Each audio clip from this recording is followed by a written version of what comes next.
Deus. 1 Timóteo, capítulo 4, vou ler apenas o 12. É um versículo muito conhecido, mas apesar dele ser muito conhecido e citado, recitado, muitas vezes até de cor, muitas vezes interpretamos esse versículo equivocadamente e por isso não alcançamos a compreensão plena que ele traz para nós enquanto jovens. Eu não tenho mais idade de ser jovem, estou com 38, mas ainda sou jovem de ministério. Acabei de completar 8 anos de ministério pastoral, então, jovem, né? Pouquíssimo tempo de ministério. Pastor Marcílio tem o quê? Uns 30 já, Marcílio? Pois é, e eu vivi algo recentemente, ainda na minha plena juventude, se for comparado à idade biológica, na minha infância ministerial. Com 6 anos de ministério pastoral, eu fui eleito presidente dos pastores batistas do Espírito Santo.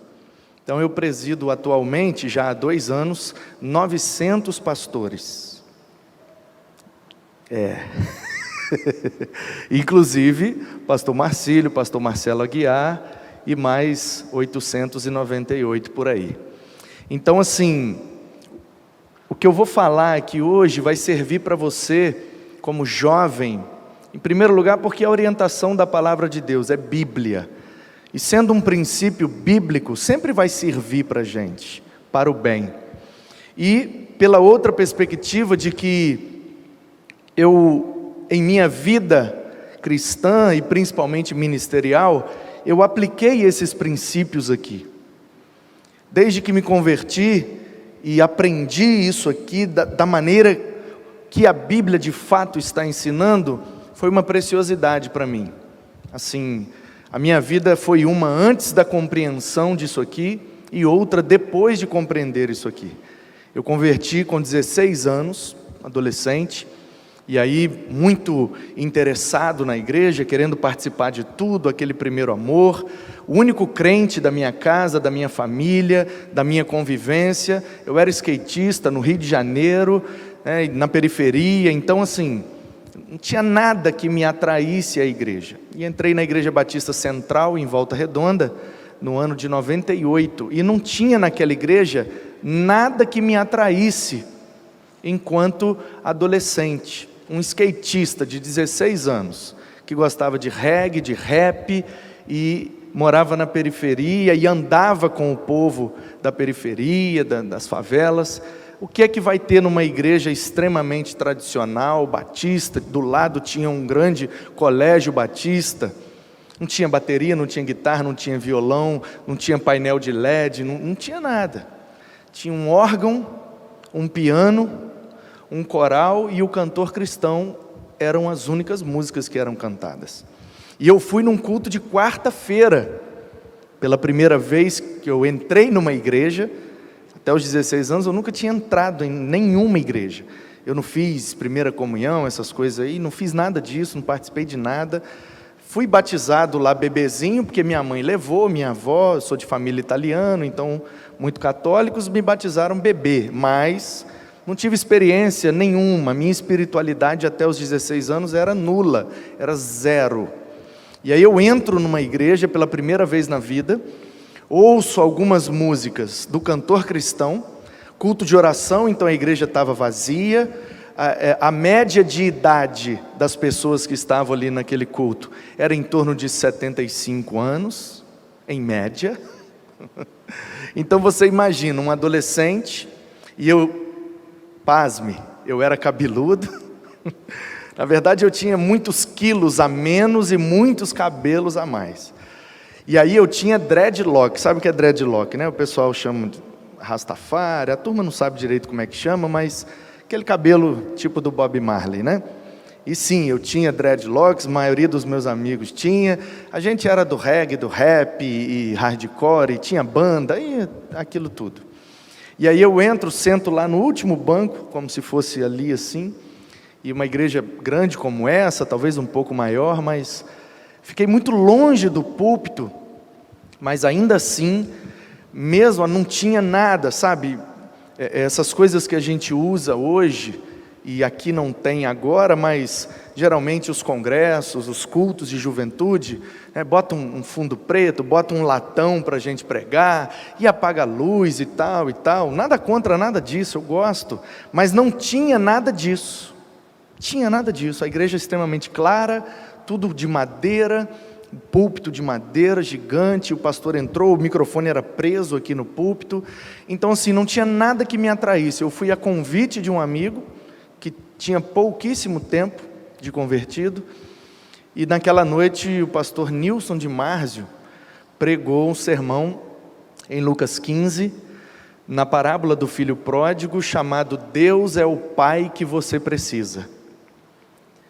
E eu não tive pai, meu pai saiu de casa, separou da minha mãe, eu era bebê, eu nem lembro, então assim, a maior crise da minha vida e o que me levou a muitas atitudes de rebeldia e de coisas erradas, foi a ausência desse pai. E aí de repente eu entro na igreja, ouço alguns hinos, o povo começa a orar em duplas, eu não entendia nada, foi muito engraçado, e de repente o pastor começa a pregar e ele aponta o dedo assim, e eu sentia que ele estava falando aquilo para mim, e toda vez que ele apontava o dedo e dizia, Deus é o Pai que você precisa. E aí no final ele diz, filho pródigo, volta para casa que o Pai te espera de braços abertos. Vem aqui que eu quero em nome do Pai te dar um abraço e te receber de volta na sua casa. E aí eu levantei chorando e vim correndo, e ajoelhei na frente e chorei o que eu não tinha chorado a vida inteira. E aí as irmãs me levaram para uma salinha, me deram aquele Novo Testamento, o mais importante é o amor, e aí depois eu voltei na igreja, matriculei na classe dos catecúmenos, e aí depois fui para os embaixadores do rei, e o resto é história, lá se vão 22 anos. Então o que eu vou dizer aqui agora para vocês, na verdade, em cima do que o apóstolo Paulo disse para o Timóteo, é para que a vida de vocês, enquanto jovens, seja orientada pelos princípios da palavra de Deus. Tem muita gente falando muita coisa para a gente, como ser bem-sucedido, como ter isso, como ter aquilo, como alcançar isso, alcançar aquilo, e a gente às vezes fica correndo atrás das coisas, como quem tenta pegar uma fumaça, ou como aquele cachorro que corre atrás do rabo, e gasta energia, mas não tem resultado nenhum no final. E aí, mediante a minha própria experiência, na minha vida pessoal, conjugal, familiar e também ministerial, quando eu comecei a aplicar esses princípios, eu comecei então a viver tudo aquilo que Deus tinha preparado para mim. E aí por isso, culpa, entre aspas, culpa da Bíblia, culpa desses princípios bíblicos que eu aprendi, eu acabei sendo bem-sucedido nesse sentido, sucesso ministerial não é na perspectiva de sucesso mundano, e aí a gente se torna bem-aventurado, a gente se lança nessa aventura e se dá bem nela. Esse é o grande desafio.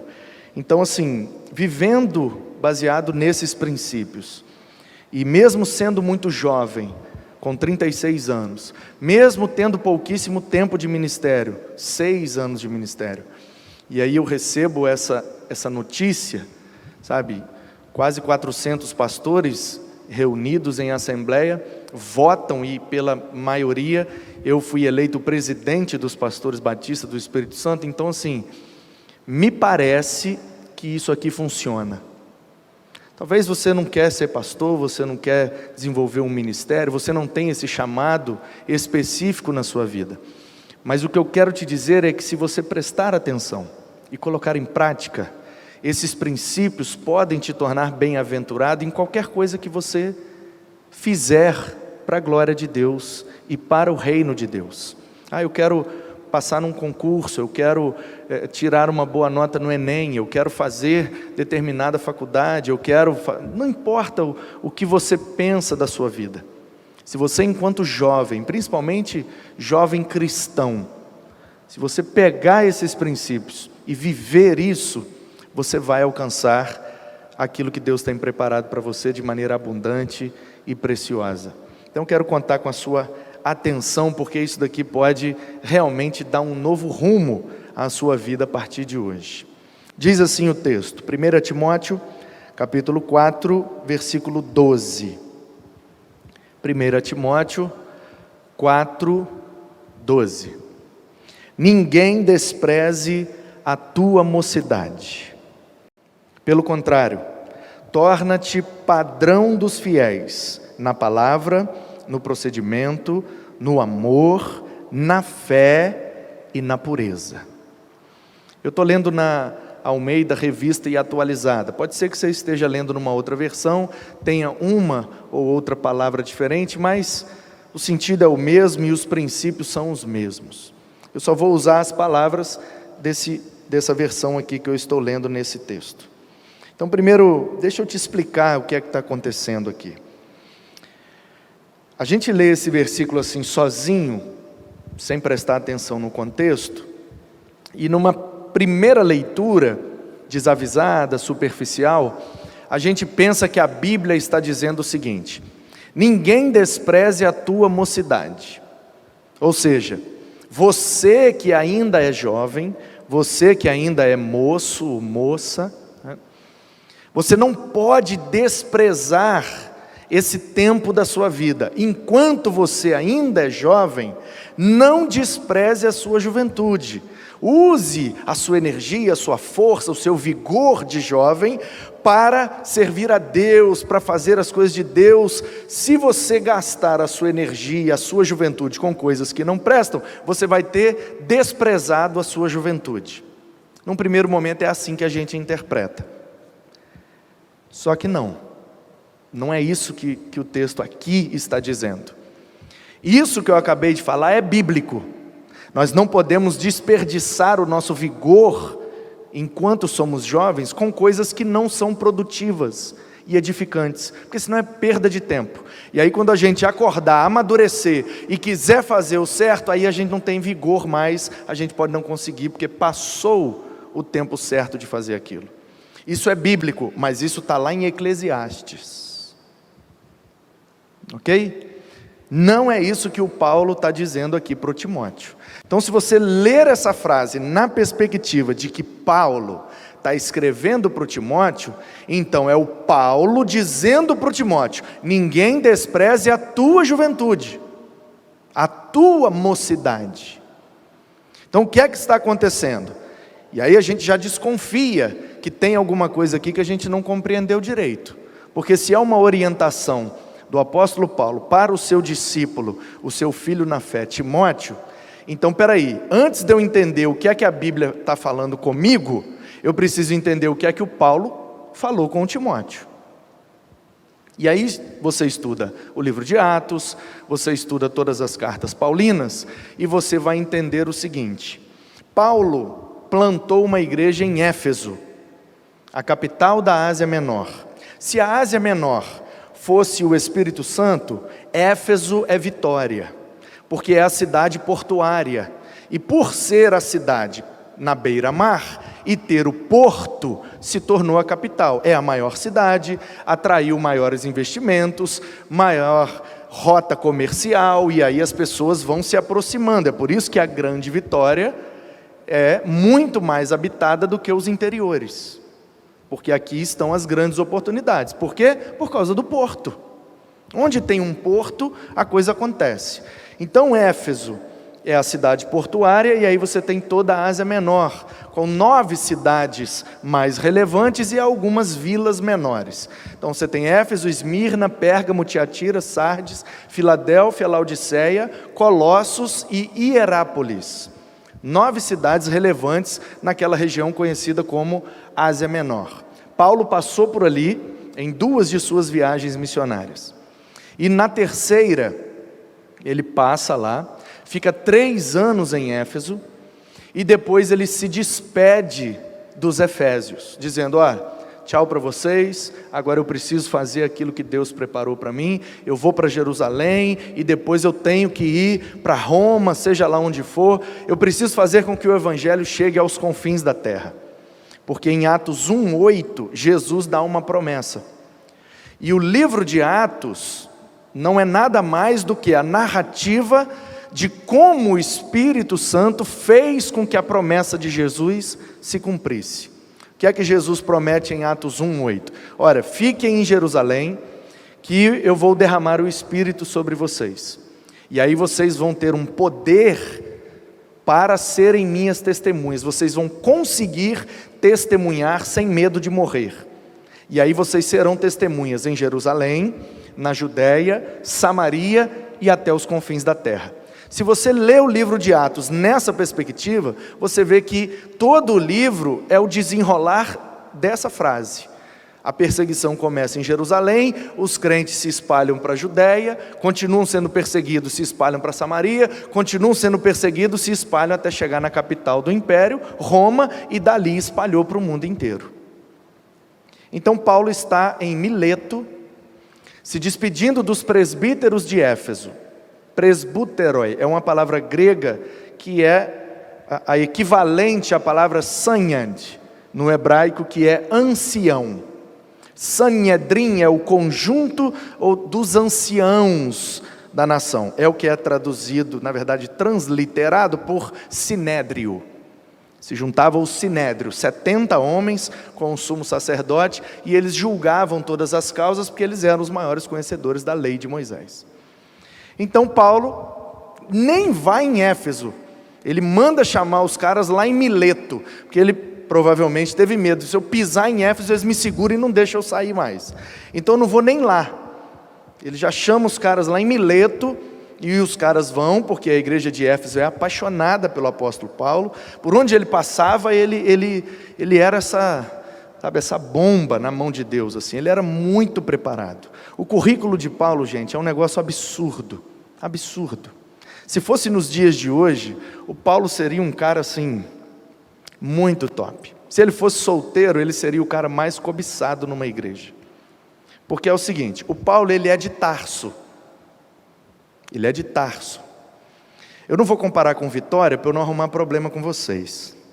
Então eu vou comparar com o Rio de Janeiro. Mesmo que vocês não conheçam, vocês já ouviram falar.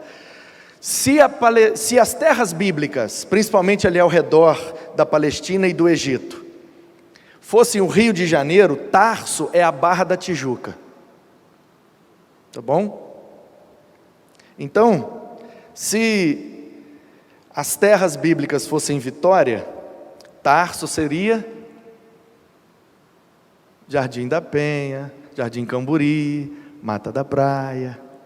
Está entendendo? O simples fato dele ter nascido em Tarso já sugere que ele é playboy. E não é pouco, não. Aí, observando tudo que tem sobre o Paulo na Bíblia, a gente chega no seguinte currículo. O cara era rico, poliglota, ele falava os 4 principais idiomas do seu tempo.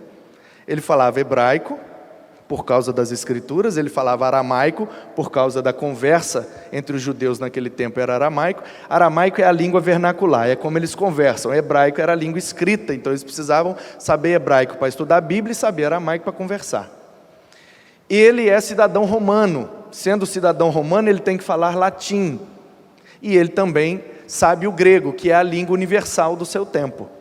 Então, se fosse nos dias de hoje, Paulo é um cara que nasceu em Jardim Camburi, Jardim da Penha, ou Mata da Praia, estudou no Darwin, e fala inglês, alemão, mandarim, e quais são as línguas aí? É isso mesmo, né? Inglês e alemão e mandarim, o cara desenrola tudo, né? E português, que é a língua dele.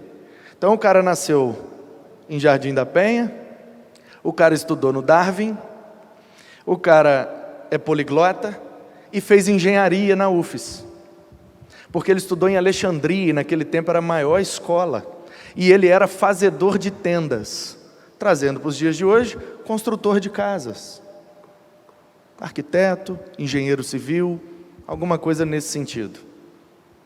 E ele era do Sinédrio, e ele foi aluno do Gamaliel, que era, junto com Hilel e Shammai, os 3 maiores professores de Bíblia daquele tempo. Então o cara é formado em engenharia, o cara é playboy, o cara é poliglota, e o cara ainda fez seminário com o melhor professor, e ainda faz parte da banca examinadora do doutorado daquele tempo. Se esse cara fosse da igreja e tivesse solteiro, hein, meninas? Um cara crente, conhece a Bíblia profundamente, é engenheiro, poliglota, e tem uma cobertura ali em Camburi, na beira da praia. Hein? Esse era o Paulo. E todo esse currículo fez com que ele se tornasse um cara soberbo, prepotente, se achava muito, e com isso se tornou um cara muito agressivo. E quando surgiram os cristãos, para defender a pureza do judaísmo, ele começa então a perseguir os cristãos, a ponto de matá-los. E aí, pega uma carta que o autoriza a ir para Damasco, perseguindo os crentes que já estão fugindo de Jerusalém para as regiões da Judéia, para encontrar mais crentes lá e matar. E no caminho, Jesus encontra ele e diz: que história é essa? Se você ler Atos 9, você vai ver, é muito lindo, porque Jesus diz para o Saulo, né? Saulo, Saulo, por que me persegues? E deixa eu logo desmistificar uma ideia de que ele era Saulo e virou Paulo depois que converteu. Isso é balela, tá, gente? Era Saulo e também era Paulo. Ele não virou Paulo depois que converteu, não. Ele tem dupla cidadania. Como judeu, ele é Shaul, o mesmo nome do primeiro rei de Israel, que era da tribo de Benjamim, da tribo que ele também é. Então, em homenagem ao rei, o pai dele botou o nome dele de Shaul, que é na nossa Bíblia escrito como Saul. Mas ele é cidadão romano. Como cidadão romano, ele precisa de um nome gentio. O nome gentio, Paul. Então, em contexto judaico, ele é Shaul. Em contexto gentio, ele é Paul. Atos 9, ele converte. Aí ele é discipulado, levado para a igreja de Antioquia, da Síria, que era a melhor igreja daquele tempo. E passa lá alguns anos, aí em Atos 13, o Espírito Santo chamou dentre os líderes daquela igreja 2 para fazer missões. Aí o texto diz: o Espírito disse à igreja de Antioquia da Síria: separai-me Barnabé e Saulo. Barnabé primeiro, porque o Barnabé é o primeiro da lista. Ele era o melhor crente que tinha naquela igreja. E o último da lista era Saulo, que tinha acabado de chegar, novo convertido. Aí o Espírito diz: separai-me Barnabé e Saulo, o primeiro e o último. Isso é simbólico também. Então nota que ele já está convertido há um tempão, e o Espírito chamou ele de quê? De Saulo, porque ali em Antioquia ele ainda era conhecido como Saulo, porque ele ainda está em contexto judaico. Só que ele é chamado para fazer missões aos gentios. Então quando ele vai conversar com os gregos, ele não se apresenta como Shaul, porque esse nome não faz o menor sentido na cultura grega. Ele se apresenta com a sua cidadania romana, Paul. É dali em diante que ele passa a ser chamado de Paulo. Não porque se converteu, mas porque está convivendo agora num contexto gentio. E aí Jesus, lá no capítulo 9, na conversão dele, diz assim: Saulo, Saulo.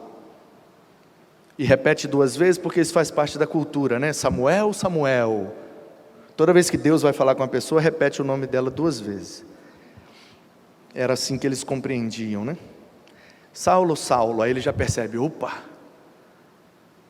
E aí Jesus fala: por que me persegues? Mas o Saulo não estava perseguindo Jesus. Jesus já tinha morrido, já tinha ressuscitado, já subiu para o céu, o Espírito já desceu e a igreja está crescendo. E Jesus pergunta: por que você me persegue? O que a Bíblia quer dizer com isso? Que todo verdadeiro cristão, quando é perseguido por causa de Cristo, é o próprio Cristo que vem e cobra o barulho dele.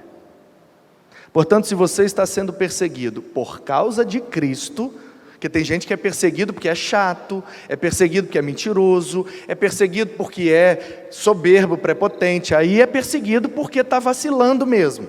Agora, se você é perseguido por causa de Cristo,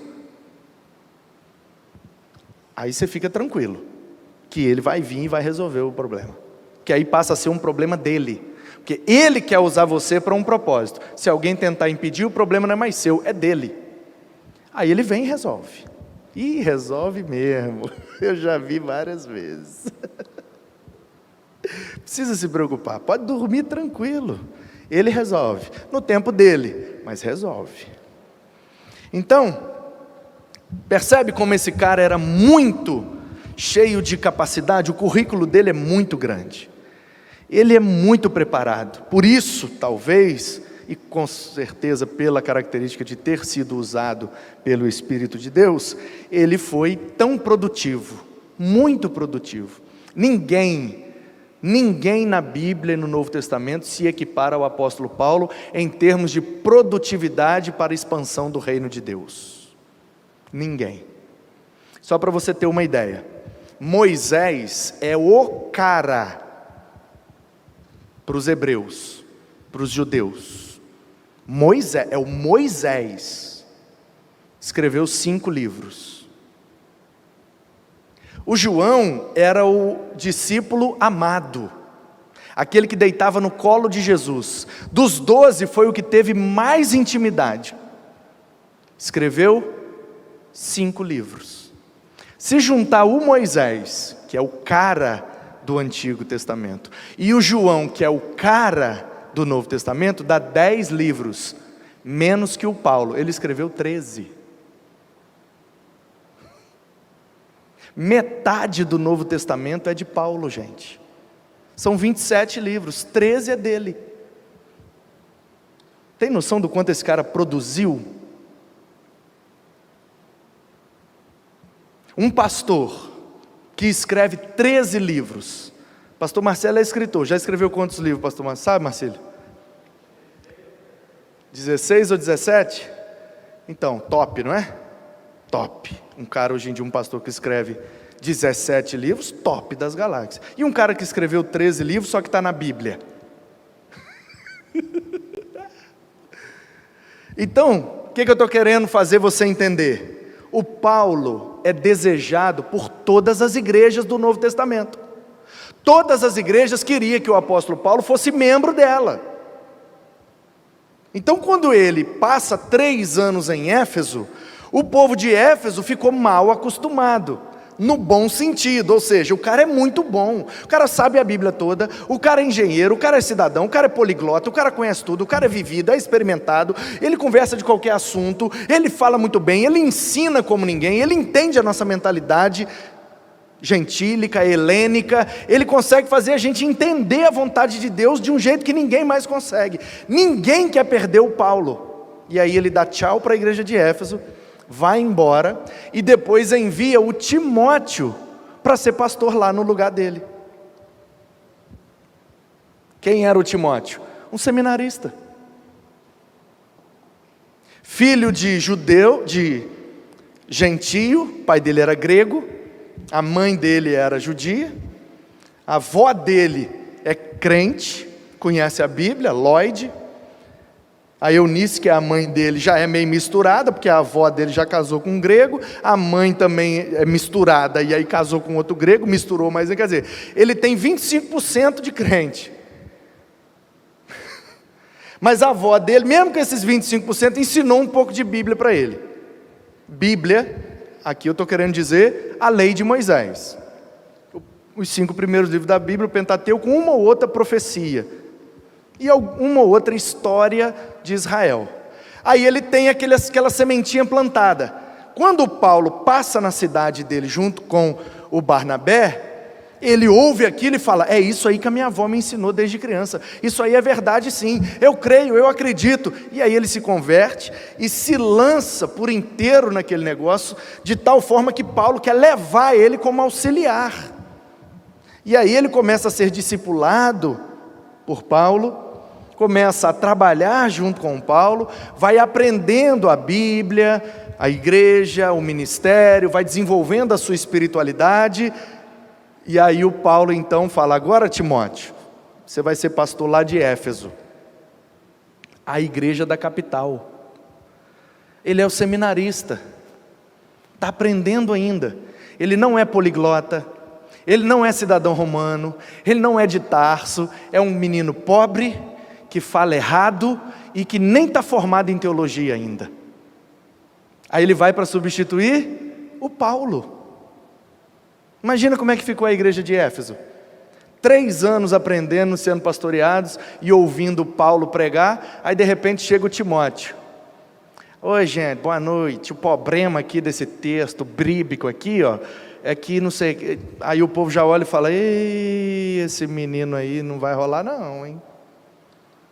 Não vai rolar, que isso, que saudade do apóstolo Paulo, meu Deus do céu, esse menino, gente, o Paulo, onde que o Paulo estava com a cabeça de mandar esse menino para pastorear a gente? Aí os presbíteros de Éfeso, ou seja, os anciãos, os mais experientes, membros fundadores da igreja, o cara que deu o terreno, o outro que deu a Kombi, tudo membro fundador, tudo antigo, tudo chegava junto lá na igreja, e o pastorzinho Timóteo, tadinho dele, novo, inexperiente, primeiro ministério, não sabe nem nada direito, fala tudo errado, veio do interior, e o povo na capital, em Éfeso, olhando e falando: o que esse menino está arrumando aí, gente? E aí os presbíteros começam a causar dificuldade no ministério de Timóteo. E aí o Timóteo entra em crise, porque ele pensa: bom, eu estou fazendo o que Paulo me ensinou, eu creio, eu dou testemunho, eu prego aquilo que eu ensinei, eu sirvo ao povo, o que eu estou fazendo de errado?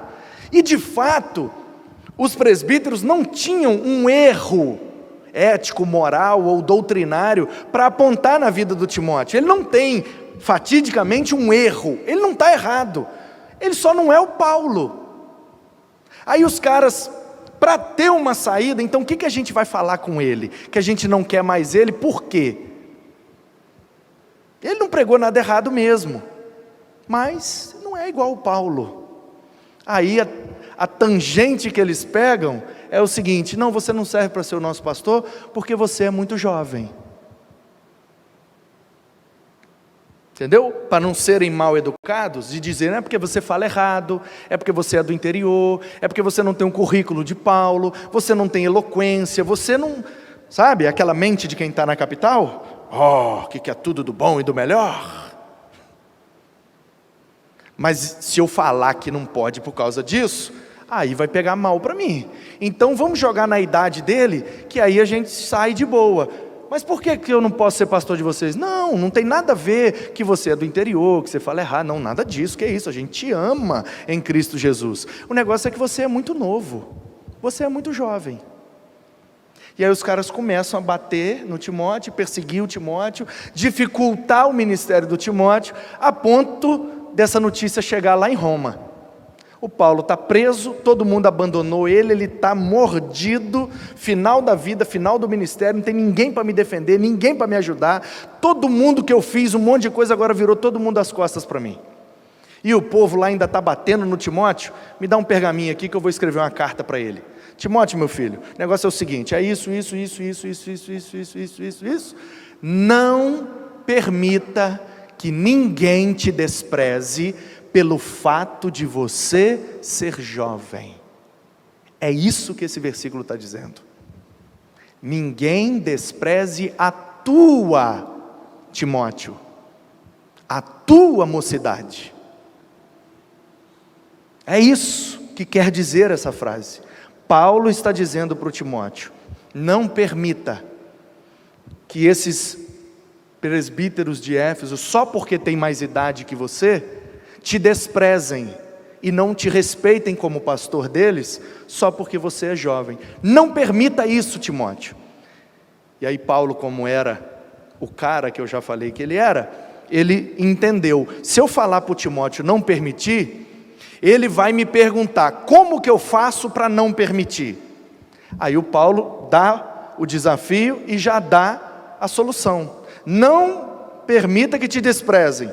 Como que eu consigo isso, Paulo? Sendo um padrão da igreja. Você precisa ser o padrão, Timóteo. Você é jovem, você é novo. A tendência dos mais velhos e mais experientes é desprezar, porque você ainda, isso aí é coisa da juventude, são assim mesmo, é jovem, né, jovem, ainda tem muito que aprender. Não permita que te desprezem na igreja pelo fato de você ser jovem. Pastor, como é que eu consigo isso? Sendo o padrão. Você é o padrão da sua igreja? Você tem moral? Num domingo à noite, pedir a palavra ao pastor Marcelo, subir aqui, bater no peito e dizer: Igreja Batista em Mata da Praia, olhem para mim, imitem a mim, porque eu imito a Cristo. Vocês querem ser um crente padrão? Olhem para mim, eu sou o padrão dessa igreja. E descer e sentar no banco e continuar convivendo. Tem moral? Chegar lá na chegar na faculdade, professor, dá licença, eu preciso fazer um pronunciamento aqui. Subir na cadeira na frente de todo mundo, bater no peito e dizer: ei, eu vou ser o aluno padrão aqui, hein? Vocês querem ser bons alunos? Olha para mim e faz o que eu faço, que vocês vão todo mundo se dar bem. Tem moral? Ninguém quer ser padrão. É um peso muito grande. É uma responsabilidade muito séria. Mas é o que a Bíblia exige de nós. E aí, uma segunda pergunta que o Timóteo poderia fazer para o Paulo, e que você pode estar fazendo aí agora é: como eu consigo me tornar o padrão? É só você colocar em prática esses 5 princípios que Paulo orientou Timóteo.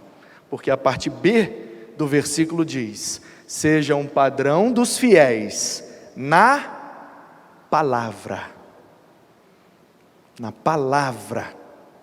Você precisa ser um padrão na palavra, em 2 aspectos: na palavra, aquilo que você fala, e na palavra de Deus. Você conhece bem a palavra? Você maneja bem a palavra? Você tem argumento, conteúdo para conversar com os mais experientes? Sentar numa roda de membros fundadores da igreja, e mesmo sendo jovem, tete a tete, de igual para igual no conhecimento bíblico com eles? Esse é o padrão. Esse é o alvo que você precisa alcançar. Eu preciso ser um padrão naquilo que eu falo. Como eu estou usando as minhas palavras? Como eu estou usando minha boca? Para abençoar, para edificar, para promover o quê? Minha boca é usada para fofoca, maledicência, crítica, zoação? Ou minha boca é usada para entusiasmar, motivar, ajudar, reerguer, edificar, ministrar na vida das pessoas? Nós somos jovens, então só temos uma saída: sermos padrão. Em primeiro lugar, um padrão na palavra. Tudo que a gente fala deve ser padrão, digno de ser imitado. E o segundo vem junto, que é, segundo a minha versão aqui, no procedimento. Seja um padrão na palavra e no procedimento. Ou seja, o que você fala, viva. Você tem que viver o que prega e pregar o que vive. Das duas uma: ou você muda sua pregação, ou você muda sua vida. Mas uma coisa tem que ser coerente com a outra. Você não precisa ser perfeito, você só precisa ser coerente. Você prega amor? Então ame. Você não consegue amar? Então pregue o ódio. Seja coerente. Um padrão na palavra e no procedimento. O que você faz, como você procede, tem que estar coerente com o que você fala e com o que a palavra de Deus fala. Senão, a sua juventude será desprezada. É por isso que a maioria da juventude, dos adolescentes, não tem vez e não tem voz. Quando você viu um adolescente pedir a palavra numa assembleia e todo mundo parar para ouvir e acatar, e bater palma e elogiar e falar, que sabedoria desse menino, a gente estava aqui num entrave sem saber o que decidir, o menino pediu a palavra, 17 anos, deu um show, citou versículo bíblico, orientou a igreja, com 2 minutos ele resolveu a assembleia. Uma benção esse menino, hein? Qual foi a última vez que você viu isso acontecer?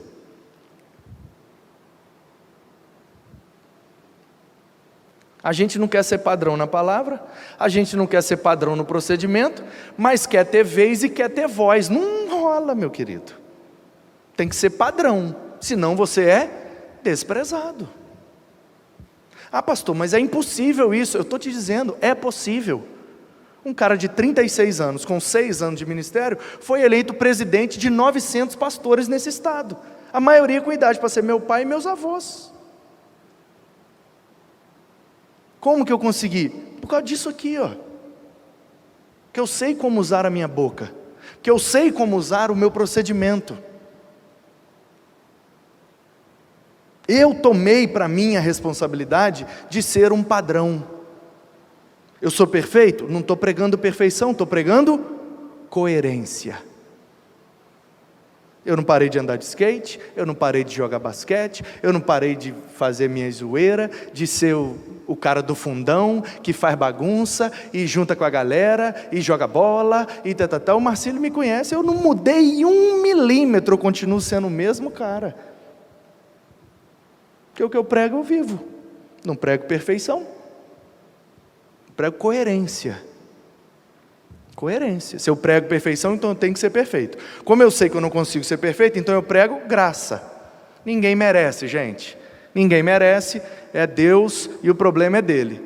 Então o mínimo que a gente pode fazer é sermos coerentes. Cuidado com o que você fala, cuidado com o que você faz. Você pode estar sendo desprezado por causa disso. Terceiro lugar, o texto diz, padrão na palavra, no procedimento, no amor, né? Palavra, no procedimento, no amor. Você é o padrão do amor da sua igreja?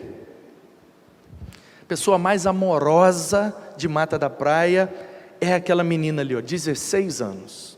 Essa menina transpira amor, ela escorre um mel. Eu nunca vi ninguém amar como essa menina ama. Ela ama a obra de Deus, ela ama o Deus da obra, ela ama as pessoas que ela tem acesso. A menina é amorosa, um doce, um amor, tem sempre uma palavra boa nos lábios, a postura dela é impecável. Menina de oração, menina comprometida, menina estudiosa, menina virgem.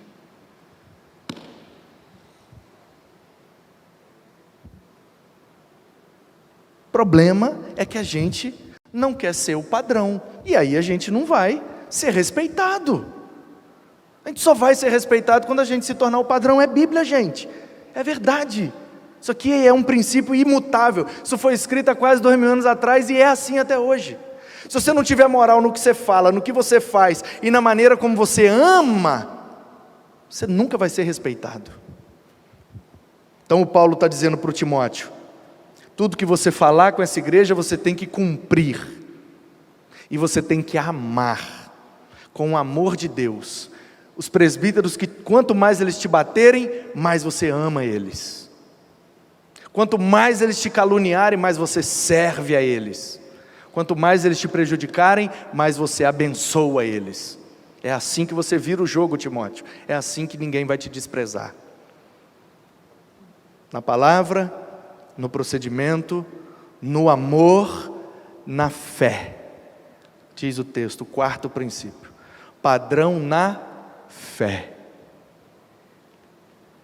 Em Mata da Praia, ninguém aqui, tem uma turma aqui boa, Tem uma turma aqui que pegou junto com o pastor Orivaldo na época de construir o templo, e eles tiveram fé, e fizeram o templo em tempo recorde, olha, tem uma turma aqui que é uma turma de fé, são colunas dessa igreja, mas ninguém aqui tem mais fé que aquele menino ali, ó, 14 anos, aquele menino botou a mão numa senhora aqui um dia, a senhora estava entrevada na cadeira, ele botou a mão na coluna dela, orou, a senhora saiu andando igual uma pluma leve, curada.